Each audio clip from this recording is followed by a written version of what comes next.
Online fashion stores with great deals are everywhere, but not all of them are legitimate. Today, we're taking a closer look at Vera California. Is it a real clothing store or a suspicious shop you should avoid? Let's find out. So, Vera California presents itself as an online fashion destination selling trendy clothes, dresses, tops, loungewear, and more. With stylish photos and flashy discounts, the site uses phrases like California style, premium quality, and limited deals to attract shoppers. But good photos and big sales don't guarantee trustworthiness. So, let's dig deeper. Here's what independent checks reveal about Vera California. The domain is very new and registered recently. That means the site doesn't have much history or a long track record. The ownership details are hidden under WHOIS privacy, a common red flag because reputable brands usually show clear business info. Website trust scanners give low risk trust scores, indicating limited traffic, few verified interactions, and minimal online footprint. Established fashion retailers typically have a strong digital presence and external reviews. No third party verified reviews. Unlike trusted brands, Vera California doesn't show up with credible reviews on Trustpilot, Reddit fashion threads, or verified shopper videos on YouTube. That means there's no easy way to confirm other buyers received their orders as advertised. Here's what often happens with unknown fashion stores that lack transparency. Items never arrive or take months with no tracking updates. Products look cheap or different from what was shown,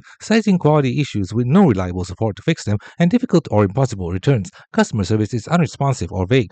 These are classic issues for stores with no verified track record or clear business identity. If you do decide to try shopping at Vera California, use a buyer-protected payment method such as PayPal or credit card so you can dispute charges if something goes wrong. Order a low-cost item first to test the process and be prepared for possible delays or quality that doesn't match photos. Even then, go in with low expectations, not confidence. So is Vera California a real clothing store or fake? With a brand new domain, hidden ownership, low trust scores, and no credible external reviews, there isn't enough evidence to call this store trustworthy. Our recommendation is to avoid ordering unless you are willing to risk low quality or no delivery. Instead, shop with established fashion brands that have real reviews, transparent policies, and verified customer reviews. Thanks for watching. Don't forget to like and subscribe for more videos.